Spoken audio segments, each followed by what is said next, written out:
NDTV के संस्थापक प्रणॉय रॉय के यहाँ पे रेड किया है और कांग्रेस पार्टी इसकी कड़ी निंदा करता है और हमारा ये मानना है कि ये मीडिया की आज़ादी पर हमला है और लोकतंत्र के चौथे खंभे के ऊपर एक हमला है। हमारी आपत्ति मुख्यतः इसकी दो चीज़ों के ऊपर है। एक तो इस सरकार की ये पिक एंड चूज नीति को बताता है और दूसरा इसकी टाइमिंग बहुत महत्वपूर्ण है और ये केवल मीडिया हाउसेस के बीच में डर, भय और दहशत का माहौल फैलाने के लिए ये कोशिश करी गई और हम लोग इस बात को इसलिए भी ज़ोर से कह रहे हैं क्योंकि एनडीटीवी ने यूपीए के समय में भी कांग्रेस और कांग्रेस के नेताओं के खिलाफ कई बार अपने चैनल के ऊपर बोला, बल्कि अन्ना हजारे और अरविंद केजरीवाल की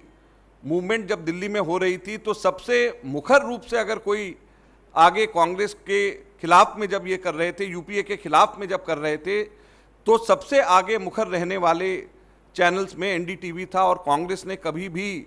इस प्रकार के हथकंडों को नहीं अपनाने की कोशिश करी जिस तरीके से आज भारतीय जनता पार्टी कर रही। वहीं पे भारतीय जनता पार्टी के नेता, देश के प्रधानमंत्री नरेंद्र मोदी मीडिया को कभी बाजारू कहते हैं, कभी इनके जनरल वीके सिंह मीडिया को प्रेस्टिट्यूट्स कहते हैं। तो जिस तरीके से डर और भय और दहशत का माहौल बनाने की कोशिश करी जा रही है, ये मीडिया की आज़ादी के ऊपर कड़ा हमला है और हम लोग इसकी निंदा करते हैं। सबसे पहले जैसे मैंने कहा कि इसके टाइमिंग की सबसे महत्वपूर्ण बात है जिसको हम लोग कह रहे हैं। जब तक के एनडीटीवी मुख्य रूप से केंद्र सरकार के हाथों में एक तरीके से खेल रहा था, पी चिदम्बरम का इंटरव्यू लिया गया, उसको एडवर्टाइज कर दिया गया, लेकिन उसको आखिर में ड्रॉप कर दिया गया। जब चिदम्बरम जी ने कहा कि भी इसका मेरे को रिकॉर्डिंग दें, मेरी प्रॉपर्टी है, रिकॉर्डिंग मिलनी चाहिए, तो रिकॉर्डिंग तक उनको नहीं दी गई। बिहार के इलेक्शंस के अंदर, असेंबली इलेक्शंस के अंदर ना केवल ओपिनियन पोल बल्कि काउंटिंग वाले दिन 11 बजे बीजेपी की सरकार बनाने की घोषणा हो गई। इसी एनडीटीवी के ऊपर जब तक के इनके ऊपर कोई कार्रवाई नहीं हो रही थी। पंजाब में भी कांग्रेस के हारने की भविष्यवाणी एनडीटीवी के ऊपर कर दी जब तक इनके ऊपर कोई कार्रवाई नहीं हो रही थी। लेकिन जब 2 दिन पूर्व एनडीटीवी ने, बीजेपी के नेताओं ने बीफ बैन नोटिफिकेशन के खिलाफ जो बयान दिया कई जगहों पे, उसके बारे में जब चर्चा रखी गई, वहां पर भारतीय जनता पार्टी के राष्ट्रीय प्रवक्ता ने जब कुछ नाजायज तरीके से एंकर के साथ में बदतमीजी करने की कोशिश की गई, उसके बाद में ठीक 2 दिन के बाद में इनके ऊपर रेड हो जाती है। तो ये विंडिक्टिवनेस नहीं है तो क्या है? हम लोग ये भारतीय जनता पार्टी और केंद्र सरकार से जानना चाहते हैं। और पिक एंड चूज क्यों हो रहा है?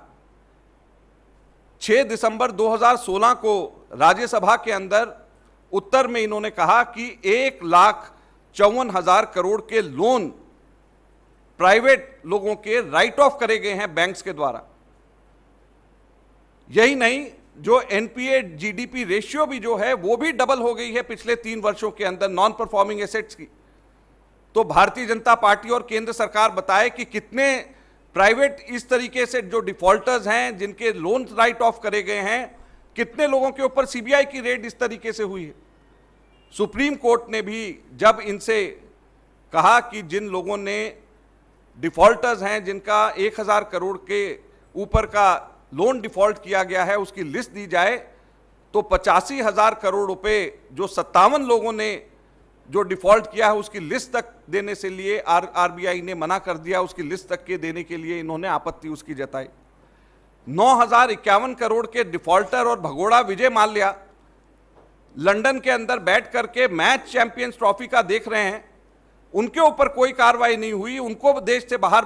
भागने का मौका उनको दिया गया। लेकिन यहां पर मीडिया हाउसेस के अंदर दहशत फैलाने के लिए ठीक 2 दिन के बाद में जब बीफ बैन नोटिफिकेशन के खिलाफ में के फेवर में उनके खिलाफ में बी बैन नोटिफिकेशन के खिलाफ में जब भारतीय जनता पार्टी के नेताओं ने आपत्ति जताई तो उसके ऊपर, प्रोग्राम के ऊपर इनके अपने राष्ट्रीय प्रवक्ता के नाजायज तरीके से झगड़ा करने की वजह से आज 2 दिन के बाद में इनके ऊपर रेड सीबीआई की हो जाती है। कांग्रेस पार्टी इसकी तीव्र निंदा करती है और हम लोग इसको मीडिया की आज़ादी के ऊपर एक कड़ा हमला समझते हैं और केंद्र सरकार को ये चेतावनी देना चाहते हैं कि इस प्रकार के हमलों से देश को और देश की मीडिया को ना डराया जाए और हम लोग ऐसे समय पे मीडिया के साथ में खड़े हैं और इस प्रकार के हमलों की हम कड़ी निंदा करते हैं।